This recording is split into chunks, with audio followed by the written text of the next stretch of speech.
Defence से related है। तो देखिए defence research and development organisation, ये आपको जो बिल्डिंग दिख रही है ये दिल्ली में स्थित है, डीआरडीओ भवन इसका नाम है, और डीआरडीओ का मुख्यालय जो है न्यू दिल्ली में। आपसे कभी सूक्ति पूछ ली जाए, बलस्य मूलम विज्ञानम, इसका मतलब क्या है कि बल का जो मूल है, जड़ है, वो विज्ञान है। क्योंकि आज की तारीख में देखा होगा आपने, दुनिया के सभी देश अपने आर्म्ड पर्सनल सैनिक वगैरह वो कम करते जा रहे हैं डे बाय डे, और टेक्नोलॉजी को विकास करते जा रहे हैं। आपने सुना होगा चाइना के पास 21 लाख की आर्मी थी और उन्होंने इसको अभी हाल ही में कम करके 13 लाख बना दिया। क्यों? क्योंकि उनका मेन इन्वेस्टमेंट जो जा रहा है वो नई नई टेक्नोलॉजी बनाने में। 5th generation fighter planes, China जो है 5th जनरेशन शेंगडू नाम का जो है 5th जनरेशन प्लेन बना रहा है, जबकि भारत अभी तेजस भी जो है, तेजस का भी हमने जो इंजन लिया है और जो सीट ली है वो हमने तेजस के इंजन और सीट को यूएस या अमेरिका से लिया है। तो देखिए भारत को भी बहुत ज़्यादा टेक्नोलॉजी पर काम करना है, उसको विकास करने के लिए, है ना। तो देखिए, तो ये आपको समझ में आ गई होगी बात। तो DRDO is working in best environment and in under the control of ministry of defence, रक्षा मंत्रालय के अंडर में काम कर रहा है गवर्नमेंट ऑफ इंडिया के, और world class science and technology का बेस प्रदान करना चाहता है ये भारत को, और बहुत ही प्रीमियर इंस्टीट्यूट है, और इसके लगभग 52 डिफरेंट जो हैं अलग अलग इसके जो हैं ऑर्गेनाइजेशंस हैं, अलग अलग भारत के अलग अलग लोकेशंस में स्थापित है, ठीक है। और जब इसकी शुरुआत हुई थी तो लगभग इसके केवल 10 ही के करीब, अराउंड 10 जो है इसके अलग अलग जो है बॉडीज थी, लेकिन अब जो है लगातार भारत देश इसको इंक्रीज करता जा रहा है। और डिसिसिव एज इससे क्या हो कि भारत को डिफेंस टेक्नोलॉजी में इतना इक्विप कर देना, इतना ज़्यादा टेक्नोक्रेटिक कर देना कि इंटरनेशनली कॉम्पिटिटिव सिस्टम जो है दुनिया के दूसरे देशों से भारत आसानी से युद्ध यदि कभी होता है तो हमें टेक्नोलॉजी की कोई कमी ना हो। तो पिछले कई समय से doctor G Satish Reddy is the chairman of DRDO. DRDO की स्थापना 1958 में हुई है और 3 अलग अलग जो ऑर्गेनाइजेशन है उनको मिला के बनाया गया है। तो एक तो थी technical development establishment.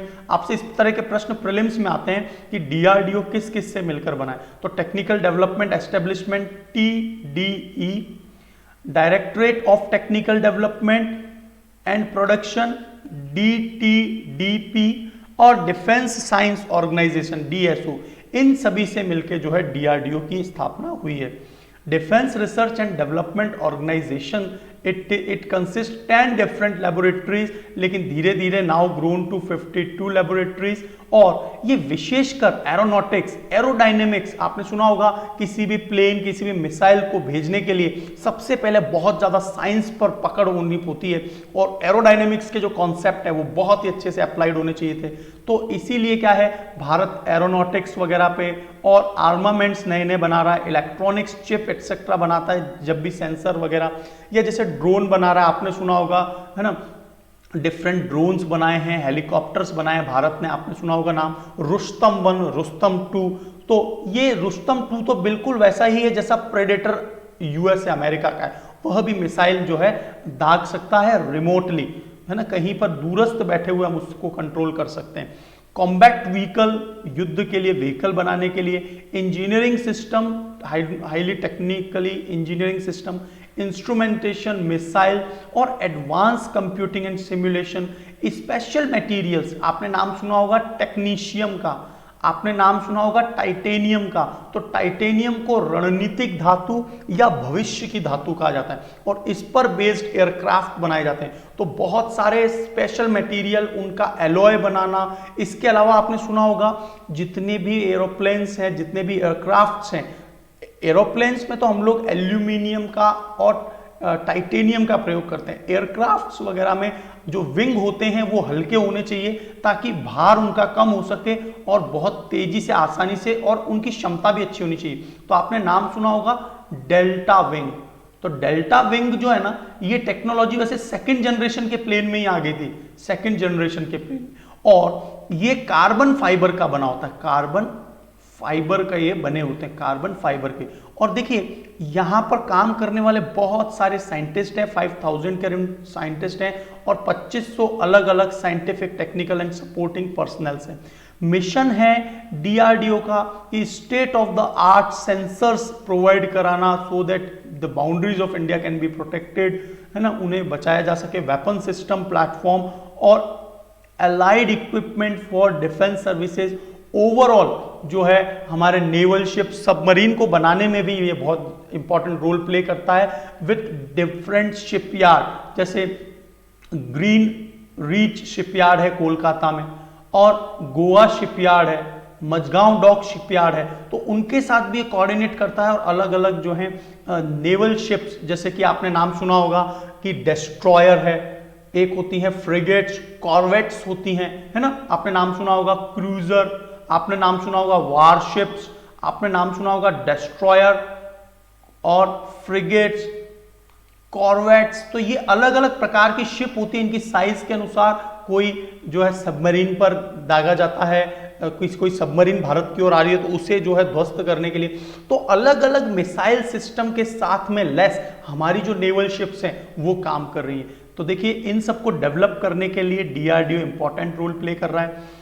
Develop infrastructure and committed quality man power, बहुत ही कमिटेड क्वालिटी मैन पावर है इनके पास में, and build strong indigenous technology base, हम किसी और पर निर्भर नहीं, हम अपनी घरेलू टेक्नोलॉजी से काम कर रहे हैं। तो डिफरेंट प्रकार के जो मिसाइल्स हैं वो डीआरडीओ ने बनाए हैं, आपने नाम सुने होंगे जैसे कि अग्नि, है ना, अग्नि, पृथ्वी, आकाश, नाग, और क्रूज मिसाइल में ब्रह्मोस, निर्भय मिसाइल, है ना, अस्त्र मिसाइल, एयर टू एयर अस्त्र मिसाइल बहुत इंपॉर्टेंट है। आपने नाम सुना होगा धनुष का, आपने नाम सुना होगा सागरिका का।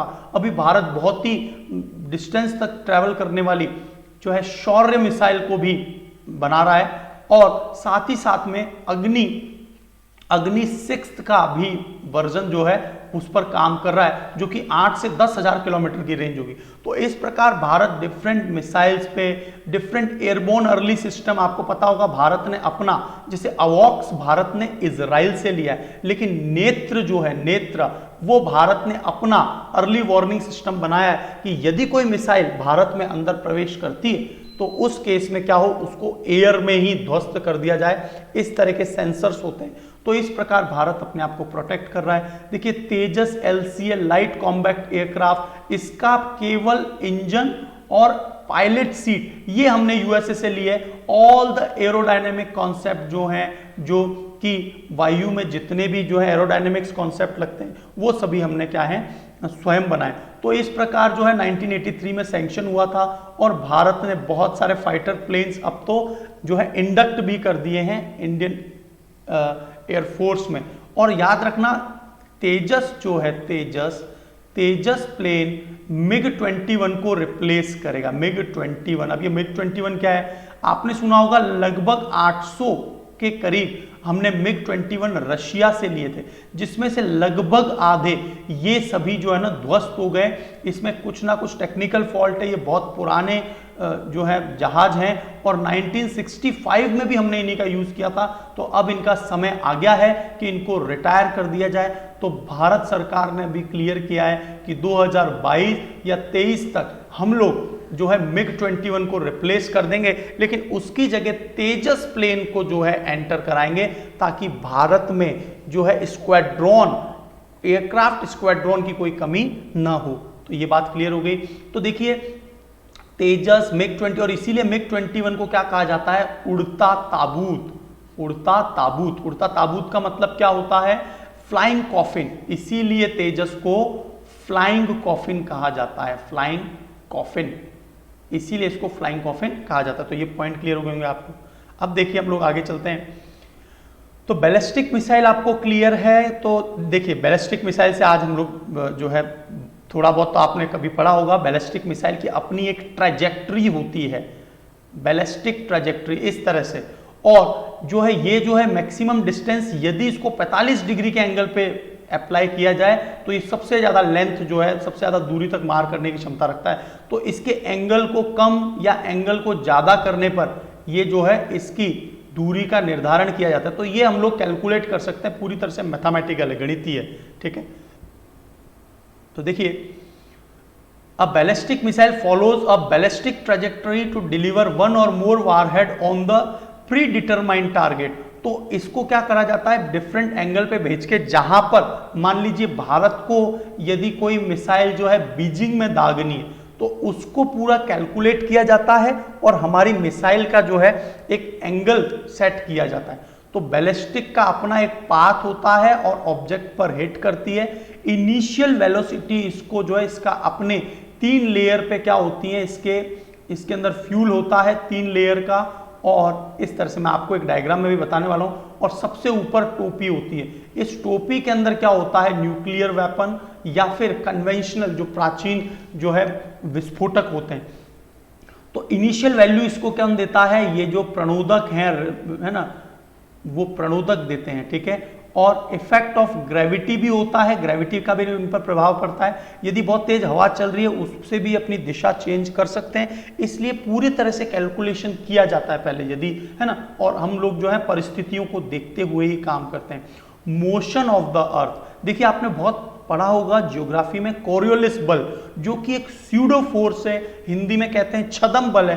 तो उसका मतलब क्या होता है कि ये मान लीजिए पृथ्वी है, और पृथ्वी आपको पता है कि वेस्ट से ईस्ट में मूव करती है, वेस्ट टू ईस्ट मूव करती है, अर्थ जो है वेस्ट टू ईस्ट मूव कर रही है। तो मान लीजिए यहां से कोई मिसाइल छोड़ी और ये इधर, तो ये क्या होगा, गिरनी तो यहां चाहिए थी, लेकिन चूंकि पता है कि पृथ्वी 1680 किलोमीटर पर आवर की गति से घूम रही है, तो ये एयर में जाएगा तो क्या हो जाएगा, यहां पर ना गिर के ये वाला सेक्शन तो कहां चला जाएगा, आगे चला जाएगा, तो ये दूसरी जगह गिर जाएगी। तो ये भी कैलकुलेट करके भेजा जाता है कि पृथ्वी का जो है जो गति है उसके हिसाब से कोऑर्डिनेशन करके हम लोग टारगेट को, तो कोरियोलिस बल आपको समझ में आ गया होगा, पृथ्वी के मूवमेंट के कारण, पृथ्वी के घूर्णन के कारण, है ना, रोटेशन के कारण टारगेट हिट दूसरी जगह हो सकता है।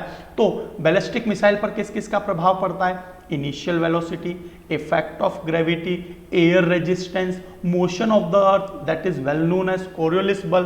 तो shorter range ballistic missile stay within earth atmosphere, यदि कोई कम दूरी की बैलिस्टिक मिसाइल है, जैसे हम लोग बात करते हैं जो कि आकाश है वो कम दूरी की मिसाइल है, तो वो हमारे एटमॉस्फेयर में रहेगी, लेकिन अग्नि है वो एटमॉस्फेयर से बाहर जाती है और गुरुत्वाकर्षण के पूरे प्रभाव के साथ बहुत तेजी से नीचे गिरती है। तो ये शॉर्ट रेंज की अर्थ एटमॉस्फेयर में रहती है। जबकि जो long range intercontinental ballistic missile, जैसा कि आपको पता है अग्नि जो 5th है वो इंटरकॉन्टिनेंटल बैलिस्टिक मिसाइल है, क्योंकि ये 5500 किलोमीटर से ज्यादा की मारक क्षमता रखने वाली एक मिसाइल है। तो यह लॉन्च होती है और सब ऑर्बिटल फ्लाइट ट्रैजेक्टरी होते हुए spend most of the flight time outer atmosphere, और फिर गुरुत्वाकर्षण के साथ तेजी से क्या है ये टारगेट को हिट करती है। टारगेट को हिट करने के अलावा देखिए, अब ये देखिए रेंज देखिए, यदि कोई मिसाइल 300 किलोमीटर से 1000 किलोमीटर रेंज की है तो इसे शॉर्ट रेंज या फिर टैक्टिकल मिसाइल कहा जाएगा। तो देखिए आपको ये बात पता चल गई होगी टैक्टिकल मिसाइल्स क्या होती हैं, है ना, जो कि 300 से 1000 किलोमीटर के बीच में। थिएटर में जो मिसाइल है वो कौन सी होती है, मीडियम रेंज बैलिस्टिक मिसाइल, और ये 1000 टू 3500 किलोमीटर की रेंज की होती है। और इंटरमीडिएट रेंज क्या है, long range ballistic missile, intermediate है ना, ये जो है ये 5500 किलोमीटर से नीचे तक की जो मिसाइल होती है, मतलब इतनी दूरी तय करे। और इंटरकॉन्टिनेंटल बैलिस्टिक मिसाइल जो कि हमारी अग्नि है, अग्नि 5th और अग्नि 6th जो है वो हम लोग काम कर रहे हैं। आपको पता होगा अग्नि 5th मिसाइल वुमेन जिनका नाम है टेसी थॉमस, उनके अंडर में ये मिसाइल बनाई गई थी। तो ये सारे पॉइंट्स क्लियर हो गए हैं। तो देखिए ये मिसाइल इस तरह से होती है और इसको लॉन्च किया जाता है जहां पर समुद्र का किनारा हो। तो सबसे पहले ए वाला जो है ये अपना बहुत तेजी से स्पीड गति प्रदान करता है, और उसके बाद में सेकेंड जो बी है वो भी इसको गति प्रदान करता है, और इनमें अलग अलग प्रकार के फ्यूल भरे होते हैं। फाइनली क्या होता है कि ये और ऊपर जाता है, और तीसरा वाला सी वाला भी चला जाता है। और डी के अंदर देखो ये जो आपको 3 ये ट्राइंगल दिख रहे हैं, एक्चुअल में ये MIRV technology, MIRV, MIRV technology, multiply independent re entry vehicle. तो ये क्या होते हैं, ये अलग अलग मिसाइल अलग अलग जगह गिरेगी, तो ये ज्यादा जगह पर डिजास्टर या तबाही मचाने की क्षमता रखती है, तो मिर्व टेक्नोलॉजी ज्यादा घातक या लेथल कहलाएगी। तो मिर्व टेक्नोलॉजी जो है ये हमारे अग्नि 5th में भी है और अग्नि 6th में भी मिर्व टेक्नोलॉजी। तो ये पॉइंट क्लियर हो गया है आपको। अब देखिए, तो बैलिस्टिक मिसाइल आपको क्लियर हो गई है, तो हम बात करने वाले हैं क्रूज मिसाइल की। क्रूज मिसाइल के बारे में मैं आपको बता देता हूं कि यदि ये धरातल है तो क्रूज मिसाइल बिल्कुल पैरेलल धरातल के चल सकती है, इसका कोई ट्रैजेक्टरी पाथ नहीं होता, इसके अंदर अपना जेट इंजन होता है। एक और बात याद रखना, बैलिस्टिक जो मिसाइल हैं उनमें मिसाइल टाइप का इंजन होता है ना, और हम लोग जो है मिसाइल को यूज भी कर रहे हैं। जो मिसाइल टेक्नोलॉजी PSLV GSLV में हम लोग यूज कर रहे हैं वही हम लोग अग्नि में भी यूज कर रहे हैं। क्रायोजेनिक इंजन जो तीसरी जो लेयर है ना वो GSLV में और हमारे अग्नि में तीसरा 1 2 3 ये जो थर्ड वाला पार्ट है ये हमारा क्रायोजेनिक इंजन ही है। क्रायोजेनिक का मतलब निम्न तापमान पर हम लोग हाइड्रोजन को तरलीकृत करते हैं और ऑक्सीजन को तरलीकृत करते हैं, और हाइड्रोजन जो है ये -253 डिग्री सेंटीग्रेड पर -253 डिग्री सेंटीग्रेड पर ये लिक्विफाइड होता है हाइड्रोजन, और ऑक्सीजन लिक्विफाइड होती है -183 डिग्री सेंटीग्रेड पर। और इनमें हाइड्रोजन जो है एक ईंधन की तरह काम लिया जाता है और ये बहुत तेजी से आकाश में जाके बस्ट करने की क्षमता रखता है। तो आपको मिर्व टेक्नोलॉजी क्लियर हो गया, क्रायोजेनिक इंजन्स क्या होते हैं, उनमें बेसिकली क्या यूज होता है, ये पॉइंट क्लियर हो गया होगा। अब देखिए, क्रूज मिसाइल बिल्कुल पैरेलल चलती है, इनमें जेट इंजन होता है, जबकि बैलिस्टिक मिसाइल जो होती है उनमें मिसाइल का जो टेक्नोलॉजी है वो है ना।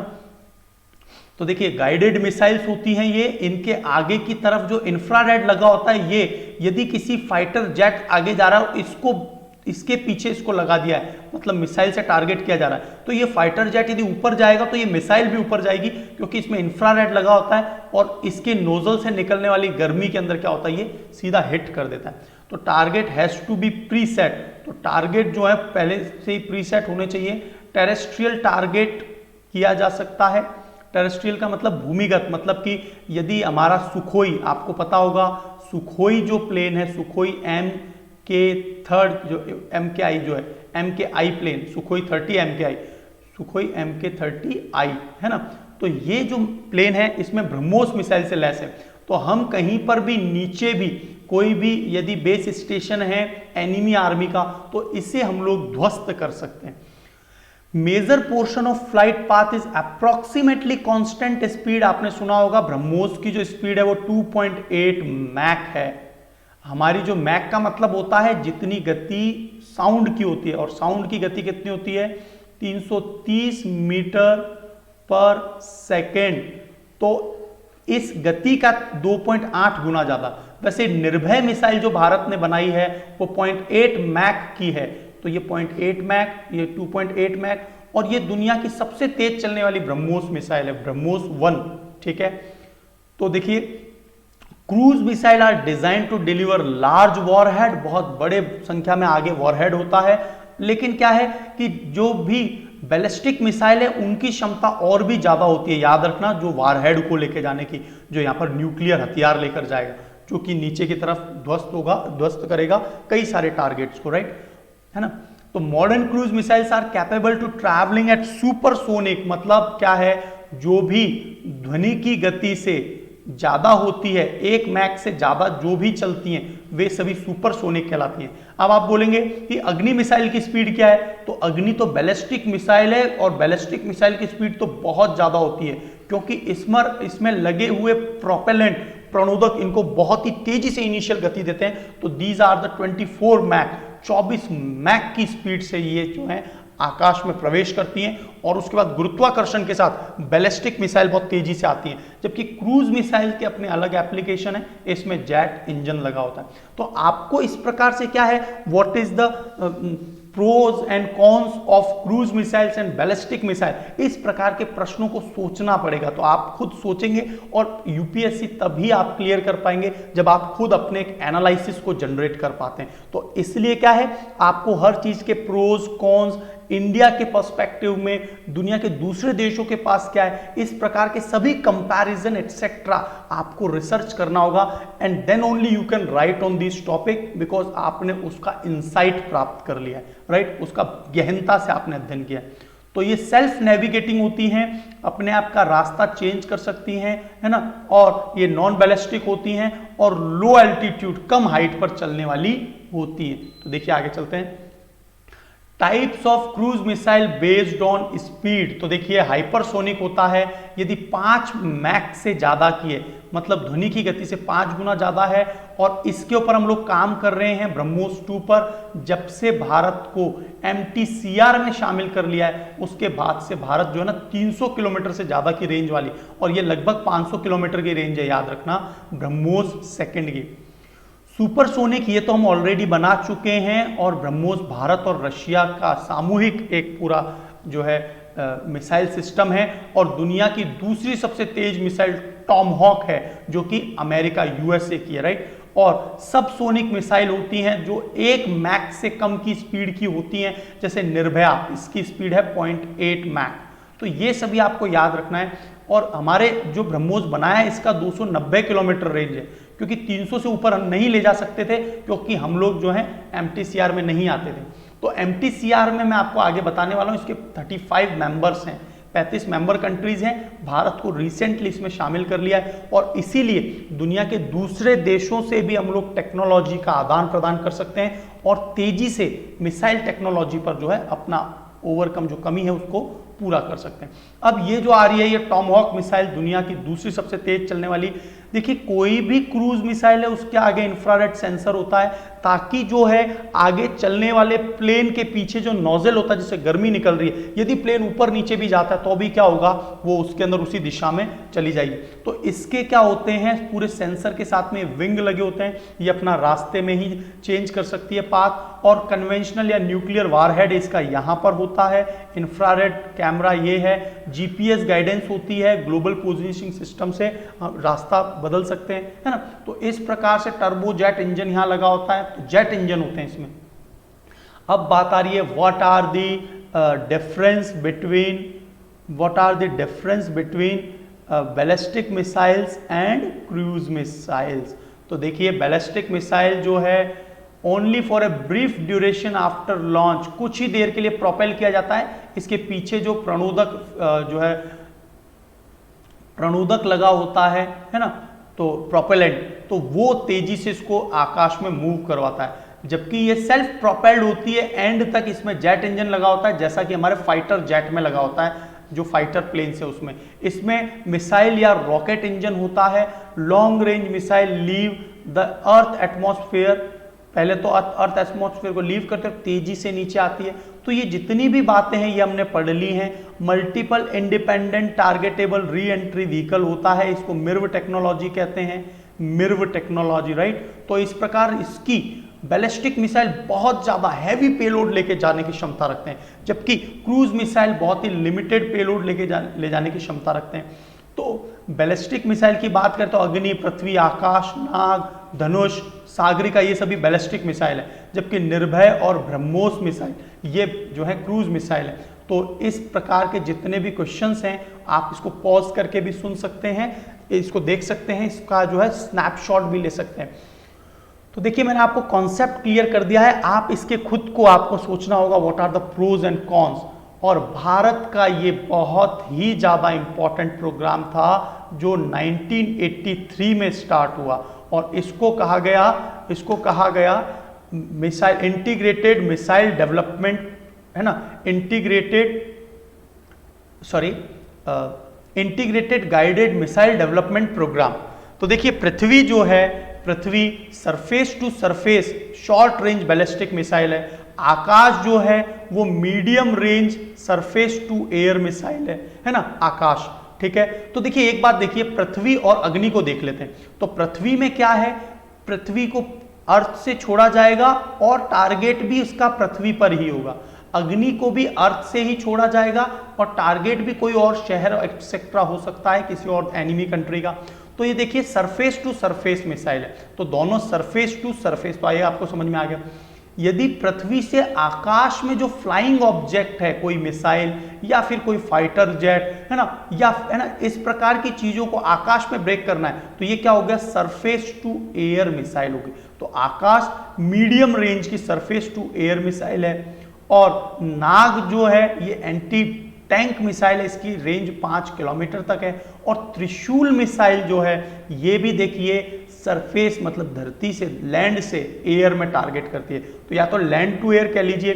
तो आपको ये बात समझ में आ गई, surface to surface missile, Agni भी surface to surface, surface to air या लैंड टू एयर, और त्रिशूल भी लैंड टू एयर। और ये एंटी टैंक मिसाइल है नाग, और बहुत ही फायर एंड फॉरगेट, एक बार दाग दिया तो बिल्कुल ये ना किसी भी देश के बैटल टैंक को ध्वस्त कर सकती है। तो इस प्रकार क्या होता है, integrated missile development programme under the doctor Abdul Kalam Azad, doctor APJ Abdul Kalam sir के अंडर में जो है भारत ने सेल्फ सफिशिएंसी पाई मिसाइल टेक्नोलॉजी में, और 1983 में इसकी शुरुआत हुई। और 2012 में हमने ये सभी 12 मिसाइल के ये सभी जो 5 मिसाइल्स हैं उनके लैंड, एयरप्लेन, एयर और नेवल, ये तीनों जो वेरिएंट्स हैं विद न्यूक्लियर टेक्नोलॉजी हमने जो है एम्बेड भी कर दिया, इंडक्ट भी कर दिया इंडियन आर्मी में। और इस प्रकार भारत को पूरी तरह से चारों तरफ से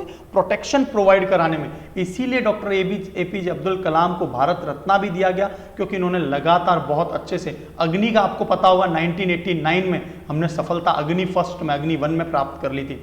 तो मिसाइल टेक्नोलॉजी कंट्रोल रिजीम जो है उसने रेस्ट्रिक्ट कर दिए थे access of any technology that would help India in its missile development programme.